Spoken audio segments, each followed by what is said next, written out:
Anybody know who this is? John Adams says the American Revolution did not begin with the shot heard round the world. The American Revolution actually began when the first blood was shed on King Street. King Street was the Boston Massacre. This is Crispus Attucks. He was the first person killed in the cause of liberty. Let me point out, this is not a white man. This was a free black man at that time who joined with many other patriot-loving Americans who said, we are not supportive of what the British are doing. I just want to unfold this thought for you. The revolution, according to John Adams, the revolution began with the death of the black patriots. That's interesting. Okay, let me go further. If you go to the Battle of Bunker Hill, also known as the Battle of Breed's Hill, very famous painting. This is part of that painting. The guy over on the right, his name is Peter Salem. There were many paintings and many lithographs, all of them highlighting Peter Salem. He was the hero. Why? If you remember the Battle of Bunker Hill, when the British charged the hill, the first time the Americans repelled them. They charged a second time, the Americans repelled them. They charged a third time, the Americans ran out of ammunition. They're being overrun by the British, except there was one soldier who had one shot left. It was this black man, Peter Salem. And Peter Salem shot the commanding officer who was leading the charge, Major Pitcairn. When he shot the officer, it stopped the charge. The Americans were able to escape. And Peter Salem was praised for saving all the Americans' life. By the way, Peter Salem, not the only black hero of that battle. There was another man named Salem Poor. Salem Poor received 13 recommendations from white officers that he be promoted on the spot because of his bravery in the middle of the battle that was going on. Here's what I want to point out.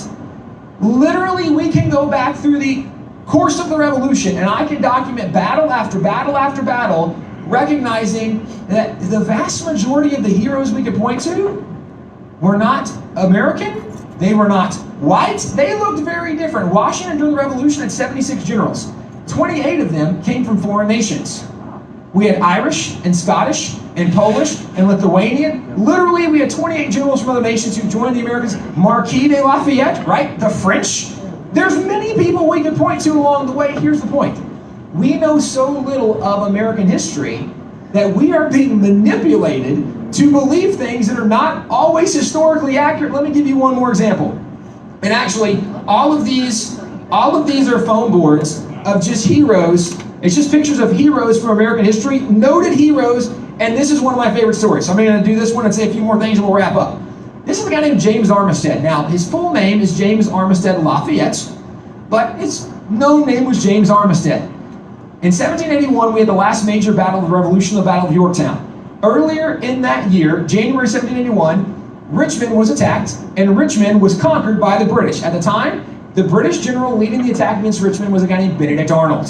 He'd already left America, he was with the British, but when Richmond fell, James Armistead was a slave at the time. This is important, the other guys I mentioned weren't slaves, they were freemen. James was a slave. He was from Virginia. Virginia law said if you fought for a year, you could have freedom at the end of fighting for a year. Well, he went to his master and said, I want to fight, I don't want to see the British win this war.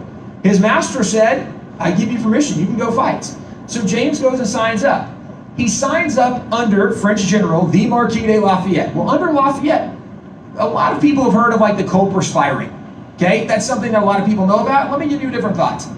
In the American Revolution, there were multiple spirings. Lafayette had a spiring. Lafayette's spiring was made up entirely of black soldiers. Wow. Lafayette's spiring of black soldiers, strategically, Lafayette said, look, the black soldiers, they can pretend to be escaped slaves. They can go into the British camp seeking refuge from the British, and while they're there, they can just gather intelligence and they can come report back what's going on. Well, when James signs up, he signs up and actually is under Lafayette. Lafayette says, well, here's what we need. We need people that we can send to the British camp as spies. Well, when he signs up, he agrees to be a spy for Lafayette. He goes into the camp in Richmond where Benedict Arnold is the general. Benedict Arnold sees James serving in the camp, and he was so impressed at how well James served that he went to James and said, hey, I want you to come serve me in the officer's tent. He became the personal assistant of Benedict Arnold. It's a little ironic. Okay? James, by the way, you can go to Lafayette's writings. Lafayette wrote many letters to Washington. In those letters, Lafayette points out, he says, I have a new spy who is the most reliable, the best spy I've ever had. He's giving us the best intelligence. I am very hopeful what we might get from him. Well, this is James. James goes with Benedict Arnold. Benedict Arnold gets reassigned under Cornwallis. James goes with Benedict Arnold. He actually is now serving in Cornwallis' tent, the commander of all the British forces. So James is hearing all of the British plans. He's getting word back to Lafayette. Lafayette has a second letter to Washington, where Lafayette tells Washington, remember that spy I told you is the best spy I have? He just got me word that Cornwallis is moving with several thousand of his men, and they're going to Yorktown. And this is what Lafayette says. Lafayette tells Washington, this might be the very moment we have been waiting and praying for, that we could capture Cornwallis and maybe end this war. Well, as this is unfolding, Cornwallis realizes the Americans are starting to figure things out that they should not be figuring out. Cornwallis calls for an officers' meeting. British officers are all in his tent, and he tells them, there is a spy in our camp. Because there is no way what we are talking about at this table, the Americans can know unless one of you are telling them there's a spy in our camp, there's a spy in this tent. Well, James is in the tent as Cornwallis is saying this. But at the end of this fired up meeting from Cornwallis, he sends all the officers out. He says, James, you stay. James stays in the tent. Well, right, I mean, you have to imagine how this is unfolding if you are James in this moment, right? Are you about to be shot or hung, or what's going to happen? When all the British officers leave, the officer, or Cornwallis, after the officer left, turns to James and says, James, he says, I know there's a spy in our camp. I don't know who it is, but I feel like you're the one person I can trust.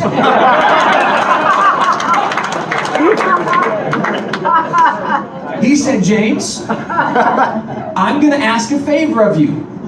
He said, the Americans are getting intelligence on us, and they're now being favored in the war because of the intelligence they're getting. He said, I need someone that can go to the American camp, that can spy for me, and report back to me. Right? You can only imagine how James is processing this. Like, and you gotta play the game like, oh, I hate the American. Okay, I'll do it for you, right? Like, unfolding this idea. James agrees to spy for the British. The whole time he's actually spying for the Americans. He's not only the first devil spy in American history, he's the guy credited with Washington getting the information that led to the victory at Yorktown. Here's what I want to point out. If you look, now hold on for a second. If you look at the Revolution began with the death of a black patriot, and the Revolution was won because of the spy work, intelligence work of a black patriot. You can't even tell the real story of America without including the incredible diverse heroes of American history that today we largely don't know about.